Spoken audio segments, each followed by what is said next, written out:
We all know, we've seen the headlines. Nancy Pelosi, Speaker of the House, recently visited Taiwan in a sort of a big headline splash there. $90-some million reportedly have been spent to ensure her safety while she was there, taxpayer funds. And to discuss this, we've invited Dr. Hans Stockton. He is the Associate Vice President for International Relations and Engagement at the University of St. Thomas here in our neck of the woods. Good morning to you, Dr. Stockton. Good morning, and blessings to you and your listeners. Yeah, praise be to God. We're glad you came in this morning. Thank you for doing that. This is kind of a big deal. And there was a lot of people very nervous about what could this mean. So let's start with this. Why do you think she went there? What do you think she did put out a statement, but what do you think's going on with this trip? Well, with tensions rising between Taiwan and China, much more so in the last several years, last several months even, Speaker Pelosi felt that she needed to signal to China the U.S. Congress's resolve and signal to Taiwan the same kind of resolve to maintain stability in the Strait and to prevent Chinese aggression. You know, but one part of it, though, that's very confusing is there seems to be a sort of a talking out of both sides of the mouth when it comes to what the United States is saying is their support for Taiwan and their actions. So on one side, they say, oh, we don't support them being independent. And then on the other, we're going to defend you. On one hand, we don't want to upset the status quo, and then on the other, but we're going to spend $90 million, have a warship and fighter aircraft to come in there and make sure we can visit for a few hours. It's kind of a hypocritical statement, don't you think? Well, I wouldn't say hypocritical. Ambiguous is the term most often used to refer to the American military commitment to Taiwan's sovereignty, protecting whatever sovereignty it does enjoy. This relationship is governed by the 3 communiques, the Taiwan Relations Act, and Ronald Reagan's 6 assurances. And basically it says resolution of this sovereignty dispute that goes all the way back to the Chinese Civil War, 1945, 1949, needs to be resolved by the people involved. The U.S. is not going to mediate. We don't want to escalate to a military situation that would be disruptive. You can only imagine to global trade, maritime shipping, air traffic, economies all over the world. And so the U.S. has purposely been very ambiguous about what exactly we'll do because of which particular reasons. Yeah. We never wanted to give the Taiwanese an excuse to declare outright independence and separation from what's generally considered the Chinese state. But at the same time, we didn't want the Chinese and communist Chinese to understand exactly where they can push us and what they can do and what they could expect. It's worked since the establishment of U.S. PRC relations in 1979. It's coming to an end, though, that ambiguity. And so specificity is something we're going to be seeing much more of. Do you see anything in the timing of Nancy Pelosi's trip? Well, so from the American perspective, obviously tensions have grown. The U.S. Congress, by the way, this issue of Taiwan and support is one of the most bipartisan supported issues in the American Congress. We've been passing legislation, resolutions, and various acts on a frequent basis out of Congress. And so again, the visits is meant to indicate, continued and increasing support for Taiwan. We have the U.S. midterms coming up. The Democrats are looking for whatever victories they can, and of course foreign policy is one of those. They can make strong statements. But the mistake was that the Communist Party, or I should say the PRC, has their People's Congress coming up in the next couple of months. This only happens every 5 years. It's when the representative function of a one-party state happens. And the Chinese are very sensitive about anything the United States does in the coming months. And so they perceive the timing of this as an additional jab to remind Xi Jinping about his limitations. Well, Xi Jinping's not in the mood to be reminded of any limitations. And so I wish, when Pelosi's initial trip back in April had been canceled because of, her COVID, that her staffers maybe would have spent a little more time doing some homework about maybe it should be September or October after the party Congress. It might not have been as inflammatory. I saw reports out that most of the residents of Taiwan, I think it was like to the tune of 60-some%, I don't have the number in front of me, but it was something along those lines, did not approve of Nancy's trip in. They thought it was going to cause them more harm than good.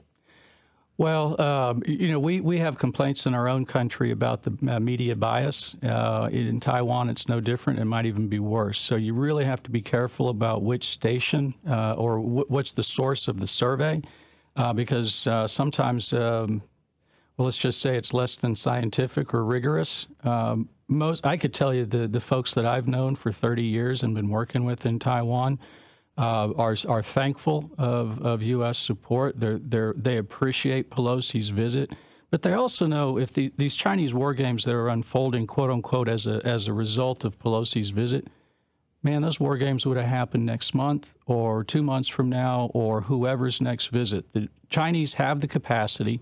They were looking for a pretext. Now, unfortunately, we gave them one, but anything we would have done, any next visit would have been the last straw that insulted the Communist Party's dignity, and they would have launched the same war games. So, pay me now, pay me later. So be careful with those surveys out of Taiwan. The folks that I know are very thankful and very appreciative. I think it's true that terms are being defined in these days, because you're seeing somewhat of an expansion in that area of the world where China is building islands, for example, to launch aircraft and that sort of thing. Do you see that maybe there's going to be an escalation in the near future with between China and the United States and our partners? Well, I mean, all you have to do is go back to the last party Congress in 2017. Xi Jinping told us exactly what he wanted for China. I mean, just have your viewers can Google the Chinese dream or Chinese rejuvenation. All the sons and daughters of the great Chinese civilization will finally come together. We will, resolve all, territorial disputes remaining from the colonial century of humiliation.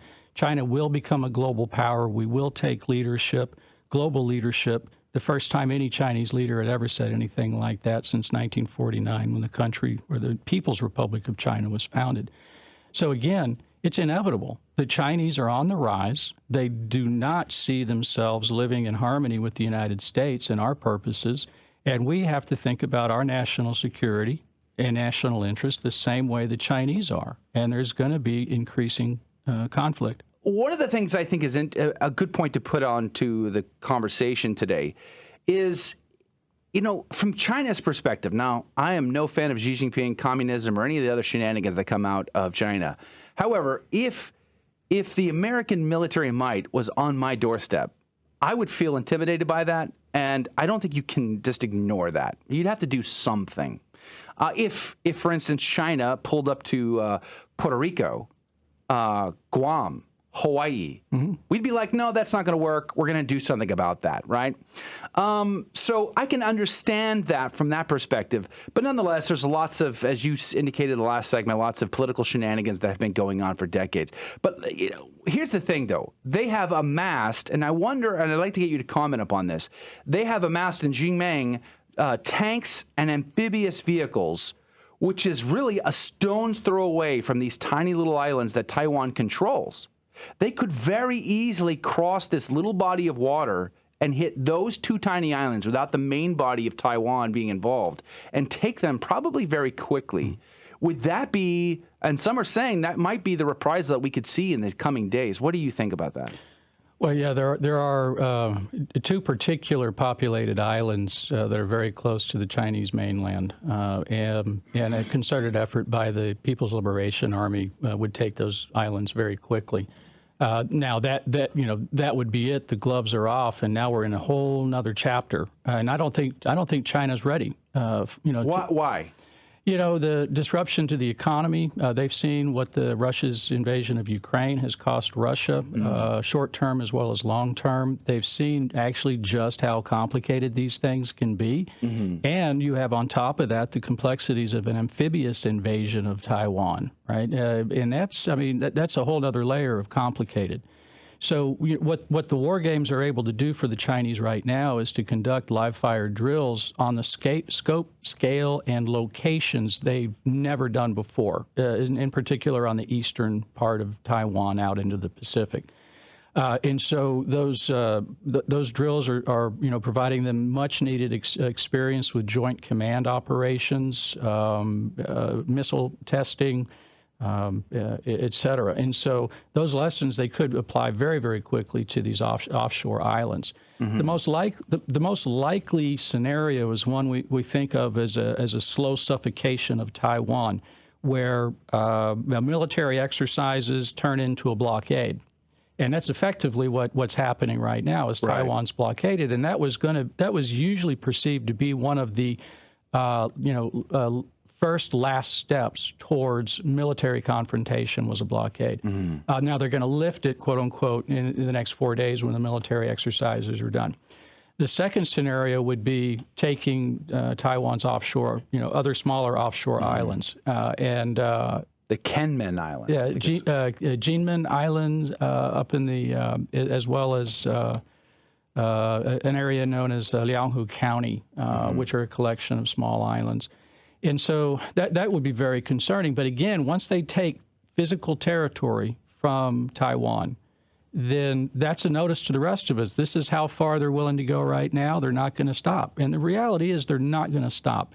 If the U.S. shows weakness, if we back down, if our allies, leave us, if the Quad, falls apart, Australia, India, U.S. and Japan, the Chinese will go. They'll do what they can do. I mean, refer to Thucydides, our chronicles of the Peloponnesian War and the Melian dialogue, when Athens told the Melians, the strong do what the strong do, and the weak, basically have to put up with what they have to put up with. And so, in the world of realpolitik, this is where we're at. This is a hegemonic struggle between the U.S. and China. The Chinese will do what we fail to stop them from doing, and the shoe's on the other foot as well. It's up to us. If they do things in the Caribbean or off the East Coast, or I should say West Coast, then it's up to us to do something about it, and that's where we're at. Well, couldn't we say that their Belt and Road Initiative is that? Well, so they're all over Latin America. Yeah, absolutely, and part of that is they're in many ways they're just kicking our rear ends when it comes to bids for major national development projects. They have no scruples when it comes to corruption and engaging in corruption. They don't have a version of the Foreign Corrupt Practices Act that we have to abide by. They'll work with dictators and despots. They turn a blind eye to anything that doesn't make them money and make them friends. It's interesting because I'm just thinking about the fact that, I'm thinking of America during the Cold War, the position of the Vatican, of Ostpolitik, of appeasement, détente, of appeasement with the communists. And it feels like we're having a sort of same kind of mentality where we're having like an appeasement with China and saying, okay, we don't want to cause economic disruption, so we're just going to let them do whatever they do. Plus, we get cheap goods, so we kind of like that. Mm-hmm. And people have been talking about, it kind of reminds me of whenever the whole Russia-Ukraine thing first started and everybody became an expert on Ukraine overnight and everybody was talking about, okay, well, this is what's going to happen. I understand. This is why they're doing this. And I feel like this is happening again with Taiwan. Most people are not experts on the history of the disputes between Taiwan and China, and I certainly am not. And so what exactly is the historical nature? Why should Americans care about what's happening in Taiwan? How does it affect Americans? What's the history here? Well, so as far as why should Americans care? It's going to depend on the things that interest you as a person most. To me, because of my friendships, my brothers and sisters in Christ that are in Taiwan, that's first and foremost in my mind, because we've seen what the Chinese communists do to religion of any faith. And I don't want my brothers and sisters living under the yoke of communism, one-party dictatorship. Now, for other people, it might be I like to buy cheap products in big chain stores. I'm not willing to pay an extra $1 for my Tupperware or whatever the case might be. For others, it's geopolitical. That first island chain or first security perimeter for American interests in East Asia stretches from, the north of Japan down to Taiwan, down to the Philippines. And if we lose, the Democratic Community of Nations loses Taiwan, then the Chinese have open access to the Pacific. And then guess what? There's your next step, right? They talk about Guam all the time. Right now, that's down the road. The Philippines have been harassed by their fishing fleet for a very long time. Yeah, everybody in the neighborhood has formal complaints, territorial, violations of exclusive economic zones. Every one of China's neighbors.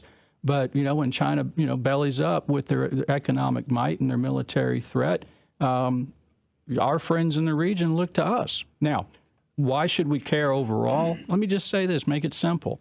If we feel that Taiwan is, the preservation of freedom on Taiwan is in our national self-interest, right, the world of realpolitik, then we have to determine to what extent it is and what we're willing to do to protect that national interest. Semiconductors, Taiwan is the seventh, eighth leading trade partner for the United States. They have a democratic society. They protect religious freedom. There's so much that we have in common with Taiwanese as part of the human family. I could go on. It's interesting. We were talking to Lieutenant Colonel Matt Dooley a few months ago whenever there were rumors of and talks about China's getting closer to Japan.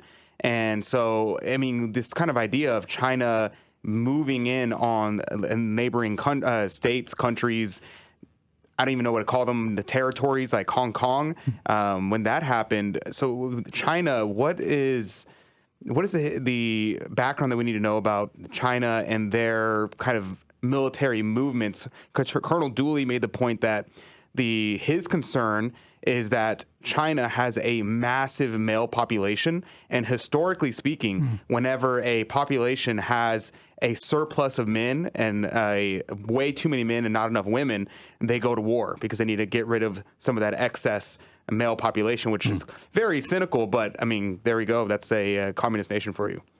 Well, I'm not sure. It's an interesting argument. I'm familiar with. There's actually some pretty interesting historical studies that would put China into a category of expansionist powers. But I don't blame the Chinese government for wanting to assert its sovereignty, right, to protect its own national interest. I get it. Every country in the world does it. Hong Kong was taken, after the first Opium War by the British. It was returned in '97. Macau was taken by the Portuguese, returned to China in '99, I think it was. And so Taiwan is one of those remaining historical kind of offenses to China. But the Communist parties never governed Taiwan, not for a single day. They've never administered it. They never taxed it. It was a Japanese colony from 1895 to 1945 when China was the Republic of China. In 1949, because they lost the Civil War, the Republican government retreated to the island of Taiwan. They never gave up the ghost. They retained their title as Republic of China. They retained their constitution. Oh my gosh, I just got lost in my own mind. I was going down that rabbit hole. You have about 30 seconds. Okay. And so the United States, retained our diplomatic relationship with the Republic of China and, through 1978. So the 23 million people on Taiwan were China as far as diplomatic means goes. 1979, the U.S. switches relations to the People's Republic of China and then puts in place the Taiwan Relations Act, which is an American law that governs our relationship with Taiwan. So if your listeners want to understand basically what the parameters of that unofficial relationship are, just check out the Taiwan Relations Act, and it'll give you your basic guidelines. We're just about out of time here with Dr. Hans Stockton. I find it interesting the Chinese military has no actual combat experience. Nope. So that would be concerning. I mean, especially looking at the Russia-Ukraine situation. Could they even stand up to the American military? Technologically, maybe. Actually, I don't know. We have a lot, unfortunately, a lot of combat experience here. So the other thing is owning the semiconductor market. Can anybody say Huawei and security risks? I wonder what would happen then. At any rate, we're out of time. Dr. Hans Stockton, Associate VP for International Relations and Engagement at the University of St. Thomas. Thank you for your time today and your input. We're grateful to you. Thank you, and prayers to our brothers and sisters in Taiwan. All right, God bless you. We are going to go to a break, and if you can join us in the next hour, we're going to share some good news in San Francisco for a change. We'll be right back.